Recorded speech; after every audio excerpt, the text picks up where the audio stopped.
A paz do Senhor Jesus.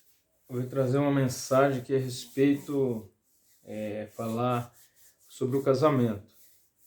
E eu quero trazer aqui para em base bíblica aqui, dois versículos, somente dois versículos para a gente ter uma base bíblica aqui. E daí nós vamos dissertar sobre isso aí, ó. Trago aqui Gênesis 2:24, onde diz: é por isso que o homem deixa o seu pai e sua mãe para se unir com a sua mulher, e os dois se tornam uma só pessoa. Aqui já tem o princípio de que o que Deus uniu, o homem não separa. Já deixo claro aqui que eu, no momento que eu vivo divorciado. Eu fui uma pessoa que eu nunca dei muita importância para o casamento, mas quando eu reconheci que eu necessitava casar, até mesmo para me aprofundar no evangelho, né, e tal, e a minha esposa também, mas com o tempo e pela ignorância nossa e falta de sabedoria também de Deus sobre a nossa vida, nós hoje consentimos com o divórcio. Hoje eu vivo o divórcio, mas eu sei que Deus uniu, o homem não separa. E eu nem busco uma segunda aliança porque eu sei que eu estaria em pecado, né?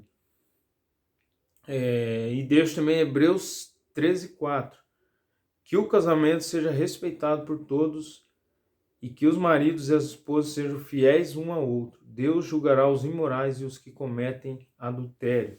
Adulterar é fugir do estado normal, como muitos sabem, né? Então, aquele que deixa seu esposo, que você se uniu, você prometeu fidelidade dentro do casamento civil, você promete fidelidade até a morte, porque antes da morte, eu mesmo consenti, quantos consentem com o divórcio? Deus abomina o divórcio, e tais que praticam esse caminho e caem no adultério, vivendo a sua vida com outra pessoa, está a caminhos largos, dando passos, caminhos largos para o inferno. É uma realidade, infelizmente é uma realidade. Aquele que se prostitui, o nosso corpo é templo do Espírito Santo. Aquele que se prostitui, vive uma vida devassa, pensa, eu não vou me casar para viver uma vida libertina, vive se prostituindo em casos de prostituição. Eu, na minha ignorância, antes de ser casado, também já frequentei casos de prostituição. E a gente, por si só, por ter relacionamentos, que seria a fornicação, a gente ter relacionamentos, e o ato sexual fora do casamento se constitui a fornicação, que é pecado contra Deus também, porque Deus, ele lá em Gênesis não tinha um cartório para casar ninguém, só que famílias, uma pessoa era apresentada para outra e era estabelecida uma regra. As famílias, né, o pai dava a filha, né, para o esposo era dado à esposa como namorados, enfim. Havia testemunhas sobre aquilo ali. Hoje em dia a gente tem, né, o cartório que vai fazer isso aí, o casamento civil que se diz. Mas eu que muitas pessoas querem viver uma vida devassa, tá vivendo uma vida devassa e em pecado, aonde diz amar, mas está vivendo paixões momentâneas, que está condenando a sua alma ao inferno. É uma realidade. Aqueles que estão na prática do adultério, da fornicação, da prostituição, é réu do inferno. É réu do inferno. Eu não posso, com outras palavras, dizer aqui. E infelizmente a nossa geração, os nossos filhos podem pagar por isso, por nós não sabemos ensinar, porque os filhos muitas vezes têm um pai que quer ser devasso, prostituto, quer ter várias mulheres, quer viver uma vida de qualquer forma, e depois ele quer cobrar que a filha não seja assim. A mãe também, muitas vezes, ela quer, né, ela quer ensinar princípios para uma filha, ou não vai querer ver a sua filha com um homem, com outro, talvez, mas a própria mãe não se dá o respeito, vive uma vida devassa, vive em adultério, vive em fornicação, vive se prostituindo.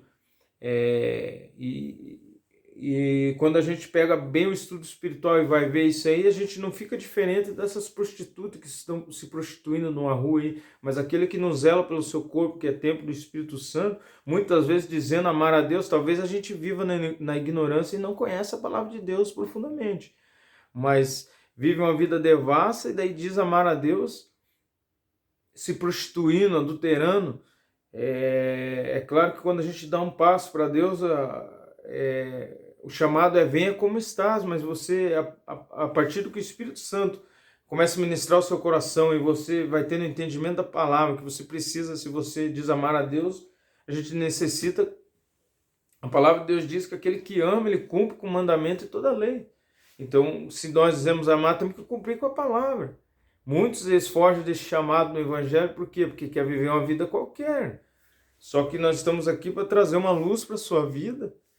Essa palavra me alcançou e eu tô aqui para ser uma luz sobre a sua vida, trazendo que se você se encontra nessa posição, você precisa confessar pecado e se entregar verdadeiramente a Cristo, e largar o adultério, largar a fornicação, largar a prostituição, porque esses tais não herdarão o reino dos céus. Apocalipse também vai dizer isso, Paulo exorta isso nas suas cartas também. Destes não é o reino do céu, dos adúlteros, dos devassos, prostitutos. Aí vai ter uma lista maior ainda, né, dos beberrões e viciados. Enfim, é tudo aquilo que nos deu prazer na carne. Eu tinha muitos prazer na minha carne que eu não conhecia. Hoje, pelo conhecimento da palavra, e porque a gente almeja salvação e almeja o céu, almeja estar com Jesus Cristo, um dia essa palavra foi enxertada no nosso coração e eu não posso guardar somente para mim, mas estou transmitindo para você.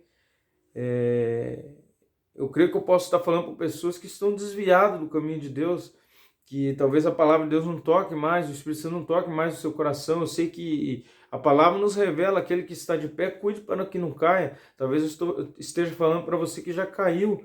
Às vezes você caiu em prostituição, às vezes você caiu em adultério, em fornicação, mas você é conhecedor da palavra de Deus. Lembre-se que talvez o engano, a mentira do diabo tenha cegado a sua mente, mas lembre-se que de tais não é o reino dos céus e que o tormento é eterno. Assim como Jesus ele quer dar uma salvação eterna, sabemos que aqueles que herdaram a condenação eterna também é uma condenação eterna, um grande sofrimento.